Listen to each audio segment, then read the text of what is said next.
الحمد للہ رب العالمین والصلاة والسلام علی سید المرسلین اما بعد فاعوذ باللہ من الشیطان الرجیم بسم اللہ الرحمن الرحیم۔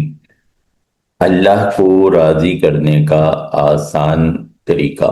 حدیث مبارکہ میں رسول اللہ صلی اللہ تعالی علیہ وسلم نے ہمیں ایک پیارا انداز، ایک آسان انداز جس میں ہمیں کوئی ایکسٹرا کام نہیں کرنا ہوتا، صرف ہمیں نیت کرنی ہوتی ہے، اپنی توجہ رکھنی ہوتی ہے، اور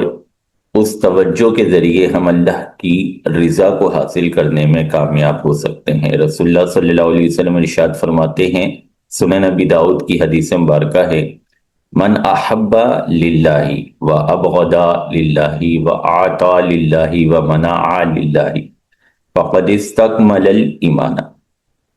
جس نے اللہ ہی کی رضا کے لیے محبت کی، اللہ ہی کی رضا کے لیے دشمنی کی، اللہ ہی کی رضا کے لیے دیا، اللہ ہی کی رضا کے لیے منع کر دیا،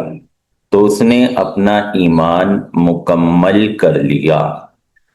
اب اس حدیث مبارکہ میں جو ہماری رہنمائی کی گئی، جو ہمیں سمجھایا گیا،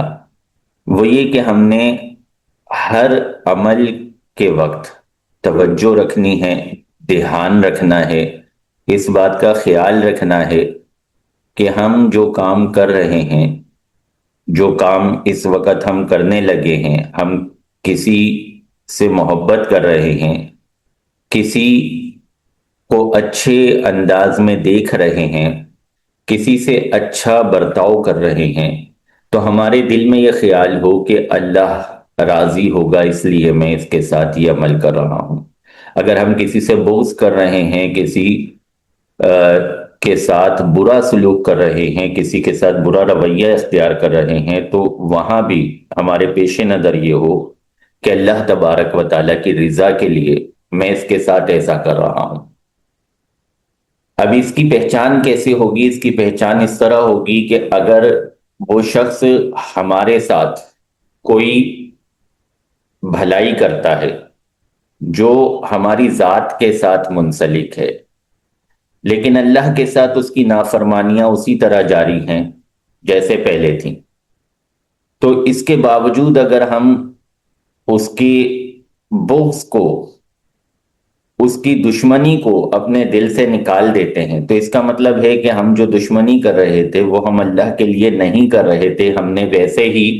اپنے دل کو منایا ہوا تھا کہ ہم چونکہ یہ اللہ کا نافرمان ہے، اللہ کی نافرمانیاں کرتا ہے، اس لیے ہم اس کو برا سمجھتے ہیں۔ ایسا ہرگز نہیں تھا۔ یہ راز ہمیں اس وقت سمجھ آیا کہ جب اس نے ہمارے ساتھ کوئی اچھا سلوک کر دیا، حالانکہ وہ جو نافرمانیاں تھی رب کریم کی وہ اب بھی جاری ہیں، تو اس کا مطلب یہ ہوا کہ ہم جو اس کو برا سمجھتے تھے، ہم نے جو اس سے دشمنی رکھی ہوئی تھی، ہم نے جو اس سے بغض رکھا ہوا تھا، وہ اللہ کے لیے نہیں تھا، بلکہ وہ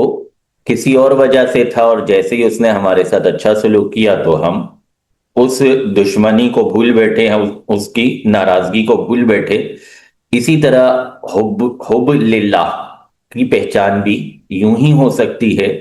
کہ ہم کسی کے ساتھ اچھا سلوک کرتے ہیں، اچھا برتاؤ کرتے ہیں، احسان کرتے ہیں، اور ہمیں لگتا ہے کہ ہم اللہ کے لیے کر رہے ہیں، لیکن جیسے ہی اس نے کبھی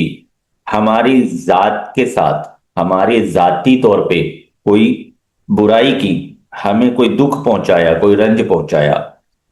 تو ہم فوراً اس سے بغض کرنے لگتے ہیں، اس سے دشمنی کرنے لگتے ہیں، اسے برا سمجھنے لگتے ہیں۔ تو یہاں یہ راز کھلتا ہے کہ ہماری جو محبت تھی، ہمارا جو اس کے ساتھ حسن سلوک تھا، ہمارا جو اس کے ساتھ احسان کرنا تھا، ہمارا وہ رویہ اللہ کے لیے نہیں تھا، کیونکہ اگر اللہ کے لیے ہوتا تو اب بھی ہم اس کے ساتھ اچھا سلوک کرتے تو ہمیں اللہ کی رضا حاصل ہوتی، بلکہ اس سے بڑھ کر حاصل ہوتی، کیونکہ اس نے ہمیں تکلیف پہنچائی تھی، تکلیف کے باوجود ہم نے اس کے ساتھ اللہ کو راضی کرنے کے لیے اچھا سلوک کیا، تو اس میں تو رضائے الہی کا حصول پہلے سے بڑھ کے ملنا تھا۔ لیکن ہمارے دل میں یہ راز کھل گیا کہ ہم جسے سمجھ رہے تھے کہ یہ ہم حب للہ کر رہے ہیں، اللہ کی رضا کے لیے اس کے ساتھ اچھا سلوک کر رہے ہیں، احسان کر رہے ہیں، ایسا نہیں تھا۔ اسی طرح آگے فرمایا آتا للہ منع للہ، یہ تقریباً اسی بات کی تشریح ہے کہ دیتے ہوئے بھی اللہ کی رضا کا خیال رہے کہ میں اس پر کوئی احسان نہیں کر رہا، میں نے اس کو جتلانا نہیں ہے، میں نے آگے آنے والے وقت میں لوگوں کو بتانا نہیں ہے کہ ہاں جی میں نے اس کے ساتھ ایسا سلوک کیا تھا،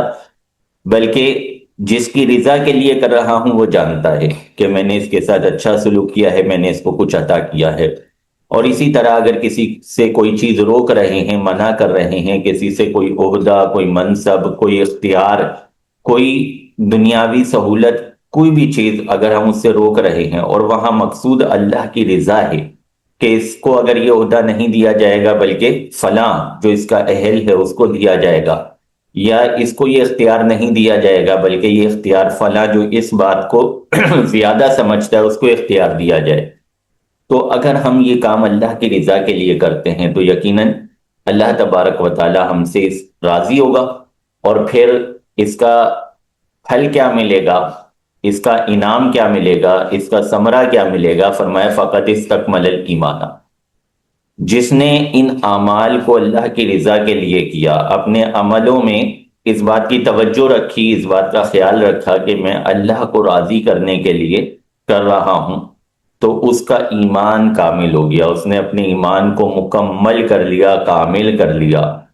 تو اللہ تبارک و تعالیٰ سے دعا ہے ہمیں احادیث کریمہ کو سیکھنے، سمجھنے، ان پر عمل کرنے کی توفیق عطا فرمائے۔ آمین ثم آمین بجاہ النبی الامین صلی اللہ تعالیٰ علیہ وسلم۔